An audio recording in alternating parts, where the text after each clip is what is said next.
Hello दोस्तों, स्वागत है आपका अपने चैनल पसल मेनिया विद अंकुर में। एक दो दिन पहले हमने बात की थी कि एसबीआई क्लर्क मेंस के लिए कितने मंथ की करंट अफेयर्स करना बहुत ज़रूरी है। उन कैंडिडेट्स के लिए भी बात की थी जो पहले से करंट अफेयर्स पढ़ते आ रहे हैं।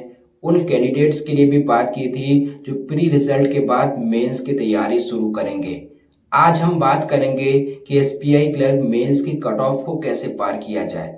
सबसे पहले तो ये समझना बहुत ज़रूरी है कि करंट टाइम में मेंस एग्ज़ाम की डिमांड क्या है।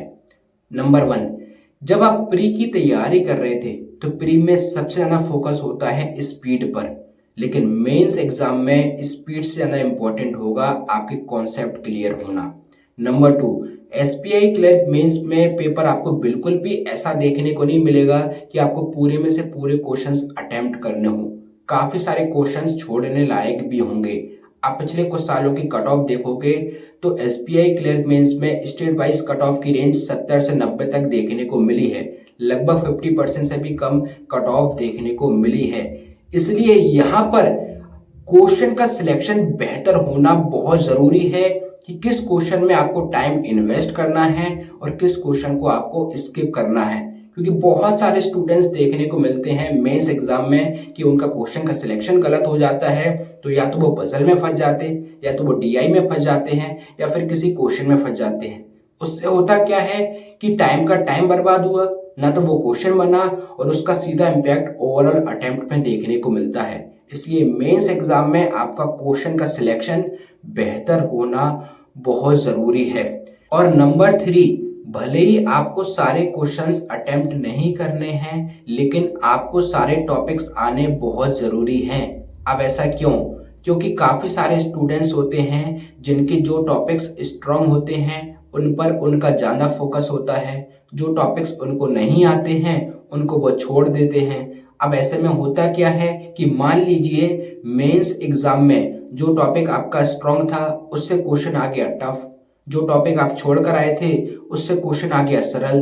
तो उस कंडीशन में होता क्या है कि जो टॉपिक आप बहुत अच्छे से पढ़ कर गए थे उससे क्वेश्चन डिफिकल्ट आया तो वो छूट गया। जो टॉपिक आप छोड़ कर आए थे उससे क्वेश्चन सरल तो आया, लेकिन वो टॉपिक आप पढ़कर नहीं आए थे, इसलिए वो क्वेश्चन भी आपको छोड़ना पड़ा। इसलिए आप सारे टॉपिक्स को पढ़कर जरूर जाएं। और सबसे इम्पोर्टेंट, जैसे जैसे मेंस एग्जाम पास में आएगा बहुत सारे वीडियोस आपको देखने को मिलेंगे कि 100 प्लस स्कोर कैसे किया जाए और किस स्ट्रेटजी के साथ एग्जाम को दिया जाए। ये सारी चीज़ें तब फेल हो जाती हैं जब आप एग्जाम हॉल में बैठे होते हैं, कंप्यूटर स्क्रीन आपके सामने होता है, टाइमर चल रहा होता है और मेंस एग्जाम आपके सामने होता है। उस वक्त आपकी ही स्ट्रेटजी काम आती है, उस वक्त आपके ही डिसीजन काम आते हैं कि किस क्वेश्चन को उठाना है और किस क्वेश्चन को छोड़ना है। इसलिए खुद की स्ट्रेटजी पर और खुद की तैयारी पर भरोसा रखें। दो तीन छोटी छोटी बेसिक सी चीज़ें हैं, कॉन्सेप्ट क्लियर होना, सारे टॉपिक्स क्लियर होना, क्वेश्चन का सिलेक्शन बेहतर होना, और अगर आप किसी क्वेश्चन में नहीं फंसते हैं तो आपकी इतनी तैयारी है कि कट ऑफ आप क्लियर कर जाओगे।